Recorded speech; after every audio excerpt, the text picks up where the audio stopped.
제가 키가 너무 커서 아마 저 잘 안 보이시는 분도 계실 것 같습니다. 잠깐 기도하겠습니다. 사랑이 많으신 하나님 아버지, 오늘도 열방 반석교회 추수감사 예배로 기쁨으로 맞는 날에 이 보잘것없는 작은 종을 세우셨습니다.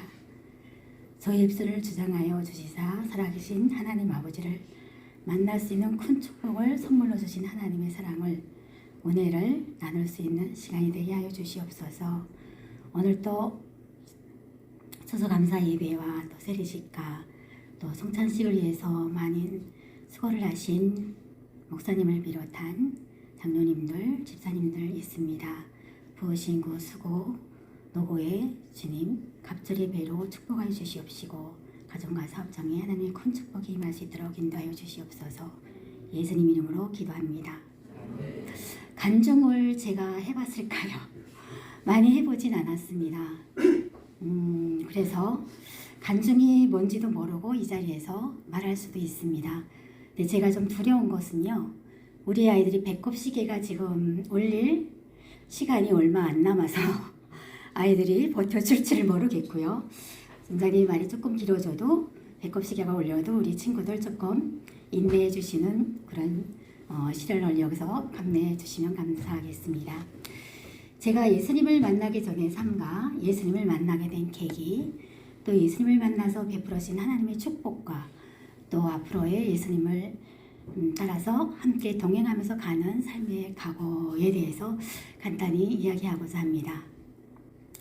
저희 고향은 평안북도 신의주, 중국의 단동과 우리 신의주가 이렇게 압록강을 사이에 두고 맞닿아 있습니다. 그래서 국경 관문 도시라고 했고요. 거기에 어남 일녀로 태어난 순영옥입니다. 제가 38년 동안 이제 북한에서의 삶을 살았죠. 어떻게 이 한국 땅에 발을 디디게 됐는지 간단히 설명을 하면, 우리 친정 아버님 고향이 여기 충청남도 논산입니다. 19살 나이에 전쟁이 일어났을 때 우영군으로 인민군대에 이제 끌려가게 된 거죠, 북한으로. 그래서 전쟁 참여했고요. 북한에서의 한 50평생 살다가 70세 되는 해에 아버님이 명절날마다 이제 북한에도 그래요. 명절에는 온 가족이 모여서 노래도 부르고 맛있는 음식도 나눠 먹고 하면서 이제 명절을 보냅니다. 그때마다 많이 우셨어요.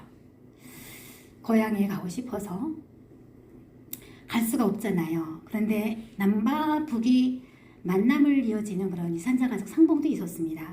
거기에는 좀 이제 그래도 중요한 자리에 위치해서 일하고 있는 분들, 또 좀 빽이 있는 분들이 이산자 상봉에도 참여할 수 있었고, 우리 아버지 같이 정말 별벌이 높고 혈연 하나 없는 북한 땅에서는 그조차 이루어지지 않았습니다. 그래서 매일 명절마다 오신 우리 아빠의 모습을 보고, 우리 오라버님 제외로 3분이고요. 남동생이 2이었어요. 오라버님들이 마침 중국하고 무역하는 배를 탔습니다.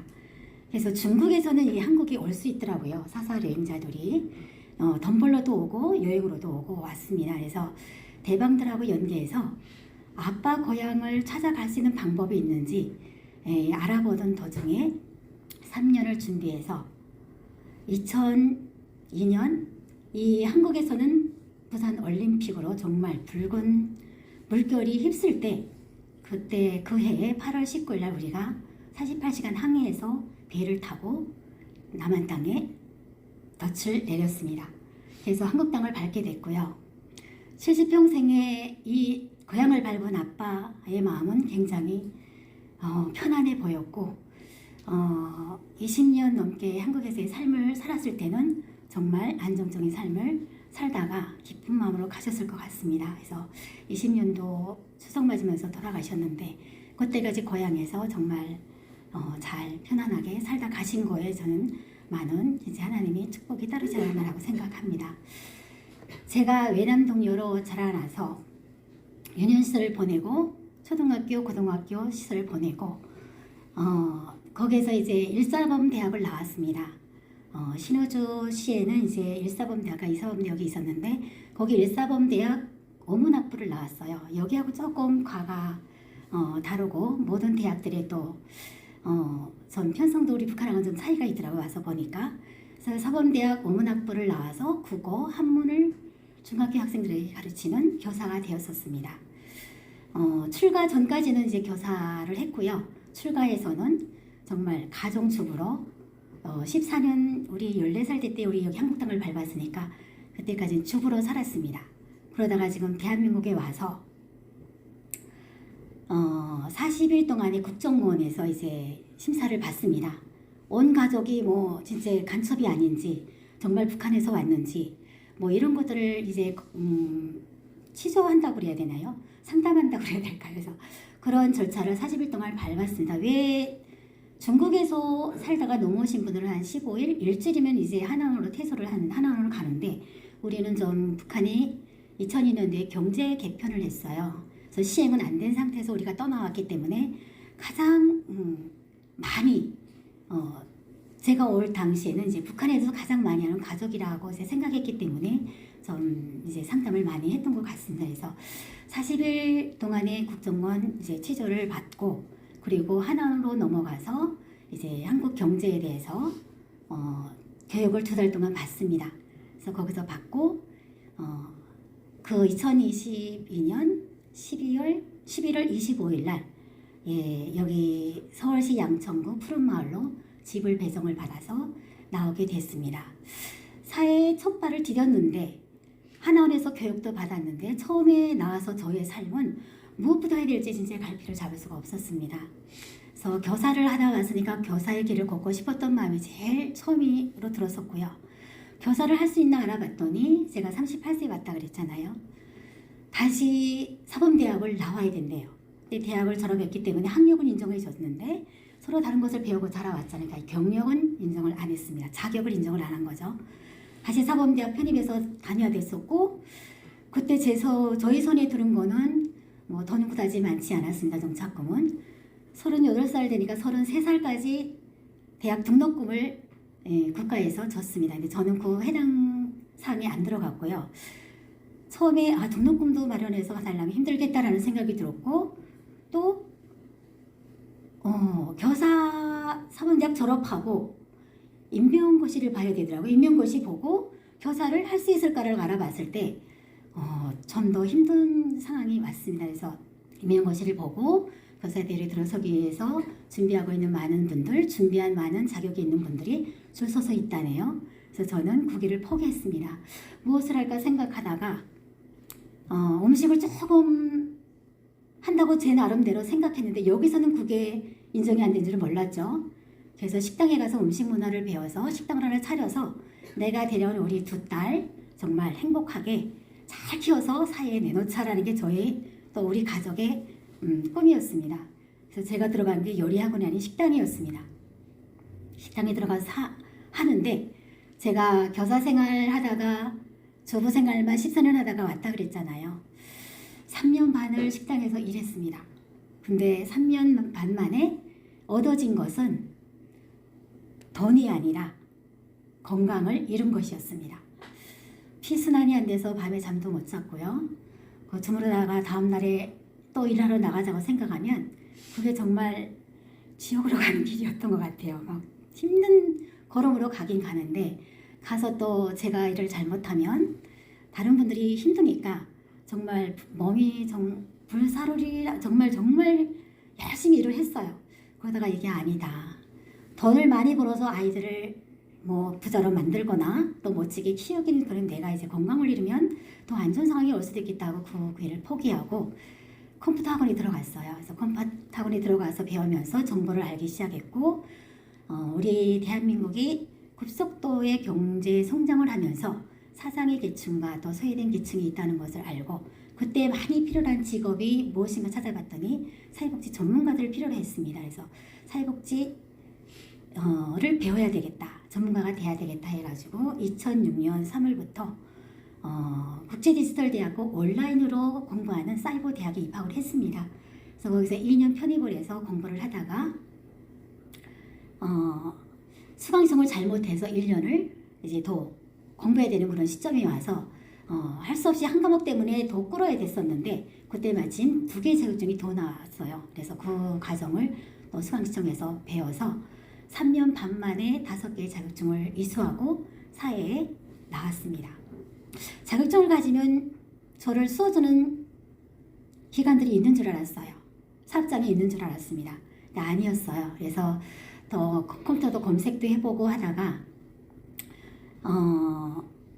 2008년도에 우리 탈북 청소년들이 교육 공백으로 인해서 많은 학생들이 학교에 입학을 했지만 따라가기 너무 힘들어서 선생님이 설명이 안 들려서 또 아이들이 사투리 쓴다는 이유로 놀림을 받아서 따돌림을 받아서 탈락하는 학생들이 너무 많았습니다.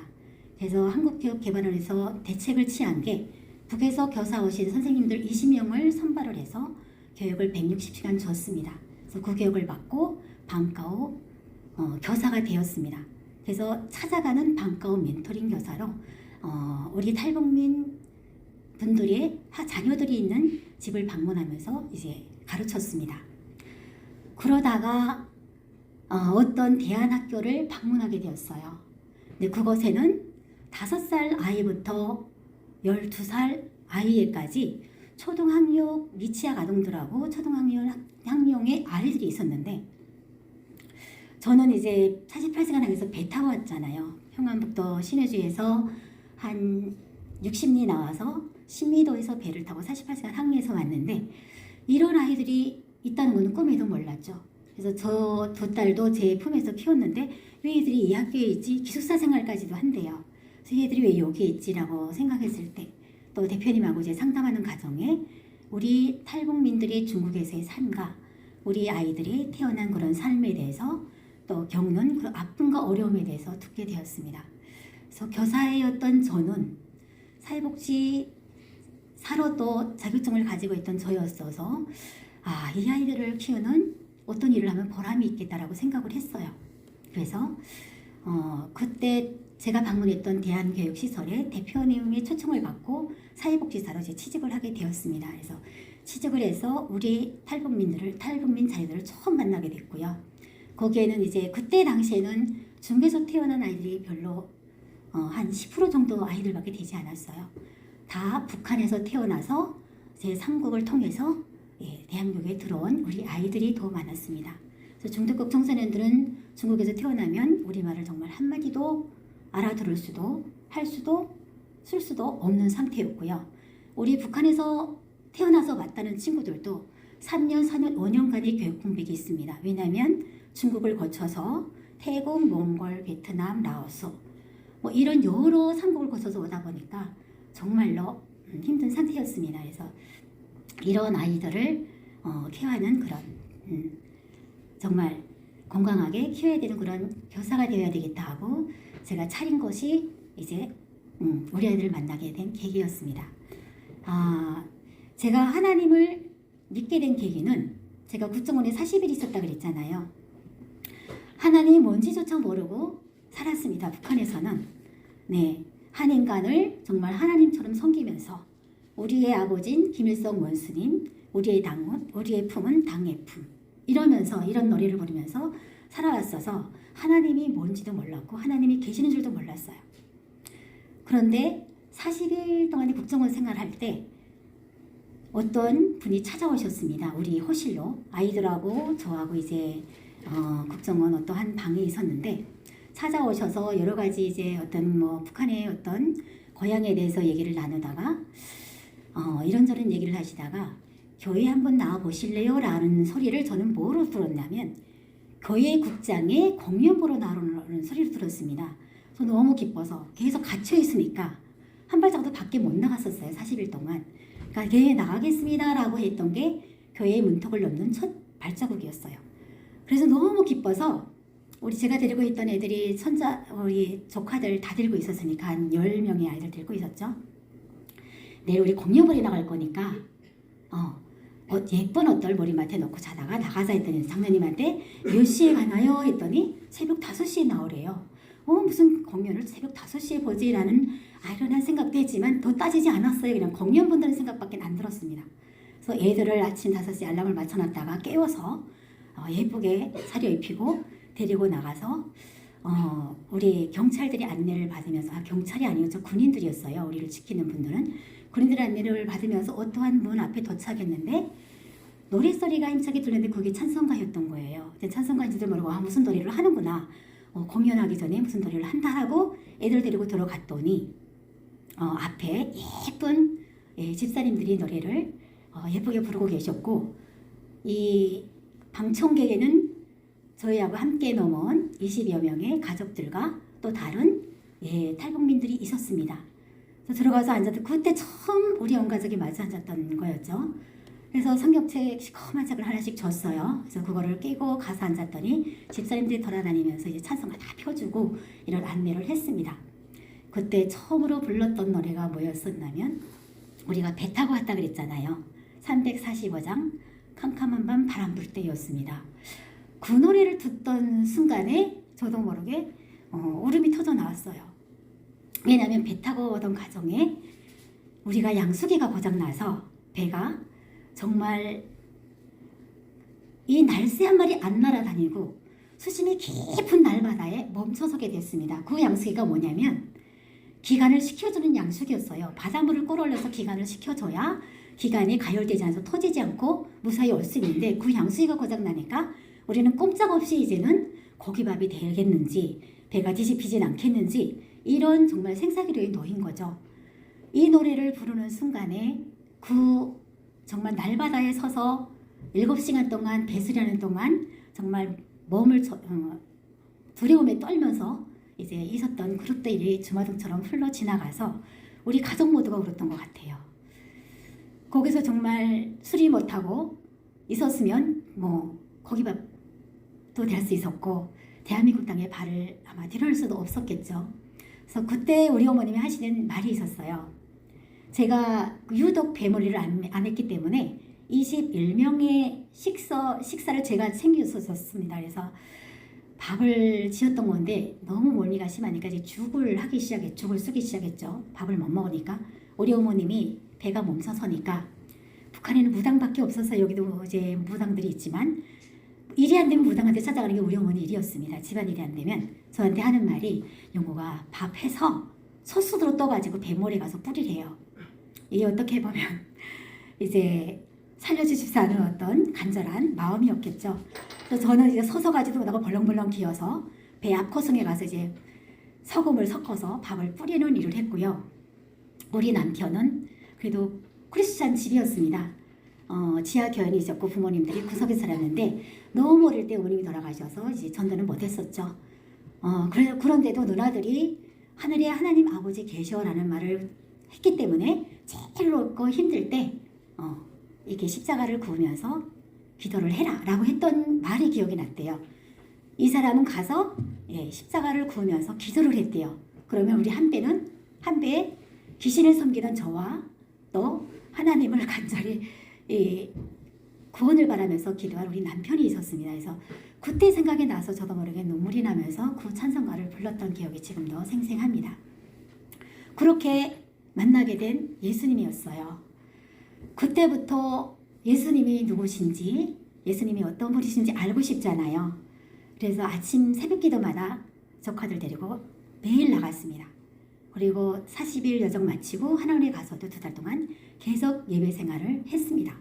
근데 우리 탈북민들이 거기에는 이제 주일마다 천주교도 오고 불교도 오고 기독교도 왔어요. 근데 저도 또 한우물 파면 이제 한우물만 파는 성격이라 계속 이제 기독교만 나갔죠. 이것도 어떻게 보면 하나님께서 저희 발걸음을 인도하시지 않았나라는 생각이 듭니다. 그래서 하나님을 만나게 된 이 계기가 이거였고요.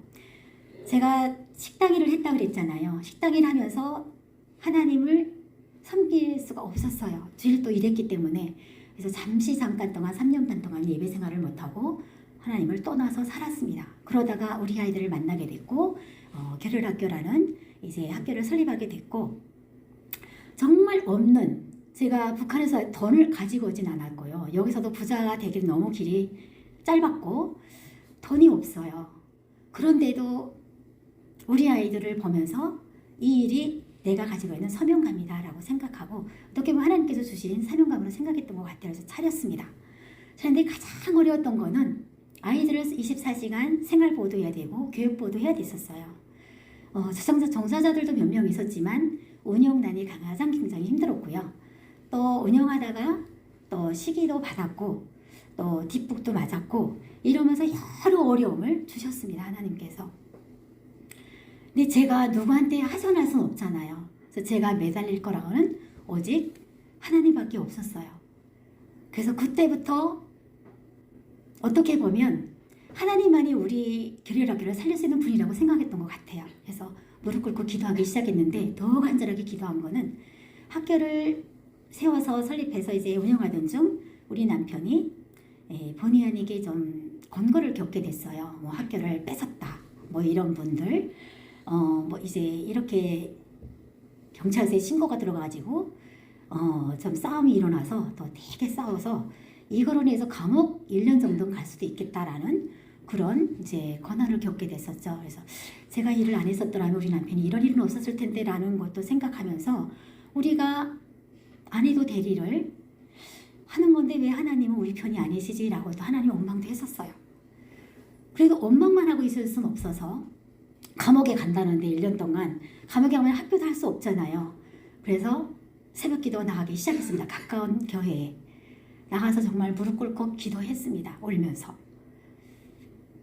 하나님이 이 학교를 세우셨고 지금까지 운영해 왔으면 우리의 이 고난을 지혜롭게 넘길 수 있게 지혜 주세요. 이렇게 기도를 했고 그 이후 한 보름 정도 지나서 이게 없던 일처럼 소송이 치하가 됐고 감옥도 안 가게 되었습니다. 그래서 그때 또 한 번의 고난을 겪으면서 하나님은 우리 뒤에서 우리를 걸음걸음 인도해 주시는 정말 위대한 분이시라는 걸 다시 한번 느끼게 되었습니다.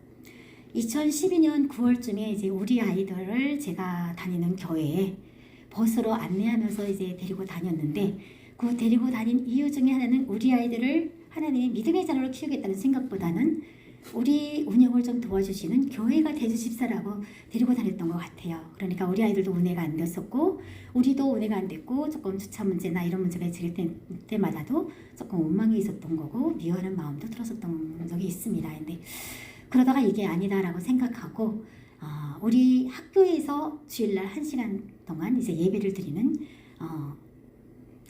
교실을 마련했습니다. 그래서 교목님을 모시고 예배를 드리다가 올해 3월부터 우리 선영복 목사님하고 같이 지금 교회사랑교회를 운영해 나가고 있습니다. 그래서 주일마다 계속 예배를 드리고 있습니다. 그래서 저는 우리 아이들한테 제 사례를 말하면서 아이들한테 물어봐요. 하나님 계시냐? 하나님 어디 있어요? 너의 마음속에 계시고 하늘에 계셔.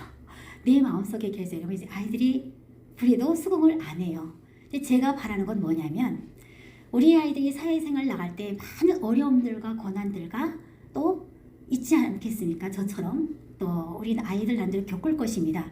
가장 어렵고 힘들 때 저처럼 예배드렸던 그 시간이 생각나길 원했고 또 이 가장 어려울 때 붙잡는 곳 또 기댈 때가 우리 하나님이었으면 좋겠다라는 것을 계속 기도하고 있어요. 그래서 우리 아이들이 일요일마다 집에 안 가면 의무적으로 예배실에 나옵니다. 부담스러워서 나오는 친구도 있고요. 피곤한데 나와 앉아야 되는 친구도 있고요. 집에 안 갔으니까 나와야 돼 하고 억지로 나오는 친구도 아직도 있습니다. 그래도 저는 하나님께서 우리 아이들을 정말 품에 안으셔서 잘 인도해 줄 줄로 믿기 있기 때문에 계속 기도하고 있습니다.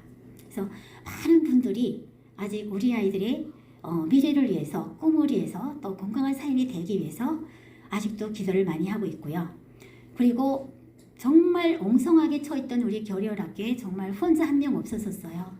울타리를 한 겹 치워주신 분도 또 좋은 분들을 만나게 해주신 분도 좋은 분들로 인도해서 우리 교리학교를 찾게 해주신 분도 모든 하나님의 은혜라고 저는 생각합니다. 그래서 저는 저를 보라고 생각해요. 내가 여기 와서 돈 한 푼 없이 와가지고 학교를 차려서 너희들을 좀 지도하고 있다. 누구를 믿고 내가 이 일을 하겠니? 하나님 빽밖에 없다고. 그래서 너희들도 엄마도 계시고 너희들을 지도하는 선생님도 있고 또 우리 목사님들도 있고 많은 너희들을 기도하는 선생님들이 있지만 너희들이 바로 하나님을 너희 품 안에 모시고 하나님께 기대했으면 좋겠다라는 걸 말을 간간히 하곤 합니다. 그래서 저는 우리 아이들이 지금은 아니어도 앞으로 어렵고 굉장히 힘들 때 하나님을 찾는 아이들이 되지 않을까 하는 마음에서 계속 예배 생활을로 인도하고 있고요. 또 지금 힘들게 우리 예수님 목사님께서 오전에는 이제 열방반석교회 교회를 드리고 정말 숨이 차도록 이제 또 우리 교회에 와서 우리 아이들 인도하고 계십니다. 그래서 저는 이 많은 사랑과 축복이 우리 아이들을 정말 인도하는 그런 밑거름이 되지 않을까. 또 우리 아이들을 정말 멋진 그런 이 사회를 떠내고 나갈 건강한 사회로 키워나가는데 정말 걸음이 되고 디딤돌이 되어 있지 않을까라는 생각을 하곤 합니다. 그래서 저는 지금도 올해도 저는 많은 고난과 고락을 겪었고요.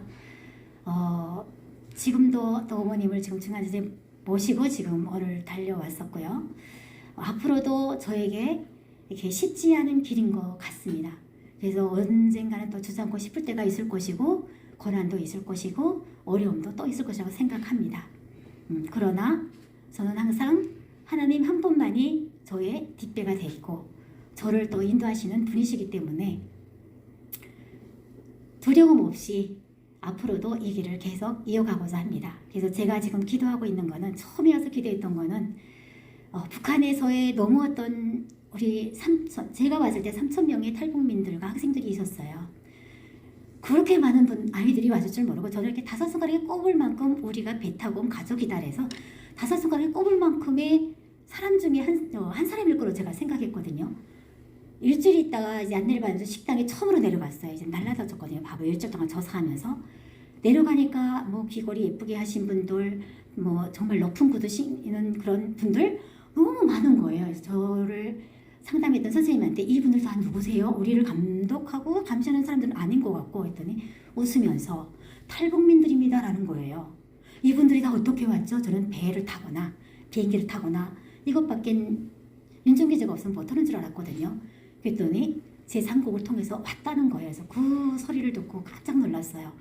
저보다 선구자들이 이렇게 많았구나. 그래서 우리 탈북민들하고 그때 삶을 알게 되었고 또 만나게 되었고 지금은 또 우리 교련 친구들하고 지금 동고동락하면서 웃을 때도 있고 울 때도 있고 짜증낼 때도 있고 욕할 때도 있어요. 사실은 어떻게 보면 우리 아이들도 알게 모르게 잘했는데도 욕먹을 수도 있고요.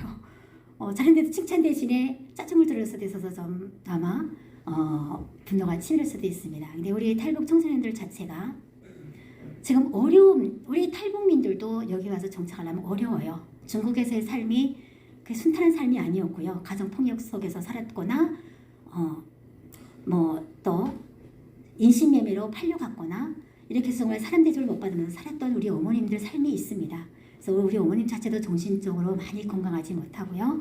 지금 바로석에서 몸부림치면서 정착하는 가정이 있고 우리 아이들 교육보 생활보호가 힘들어서 이제 우리한테 맡겨서 우리가 정말 이 애들을 우리 사랑하는 정말 아들, 딸처럼 생각하고 잘 이끌어 나갈 때면 우리 대한민국이 더 바로서지 않겠습니까? 우리 대한민국은 미래이기 때문에 그래서 저는 이런 귀한 아이들이기 때문에 저 많이 부족하지만 하나님 아버지께 날마다 지혜와 명철을 구하면서 지금 운영해 나가고 있습니다. 그래서 앞으로 많은 분들이 우리를 바라봐주고 있고 기도해주고 있기 때문에 우리 아이들은 곁길로 셀래야 셀 수 없는 정말 하나님께서 바라는 그런 믿음의 길로 또 건강한 사회인이 되기 위해서 지금도 열심히 들어가고 있을 거고 네 우리 열방반석교회 우리 성도님들의 기대에 또 부응할 수 있는 우리 하나님께서 바라시는 그런 아이들 잘하지 않을까라고 생각합니다.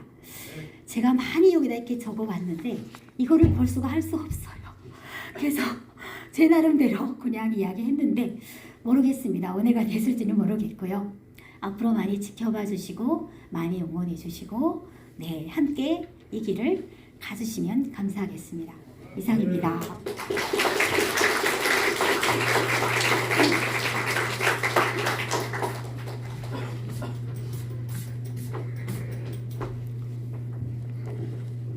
네, 감사합니다.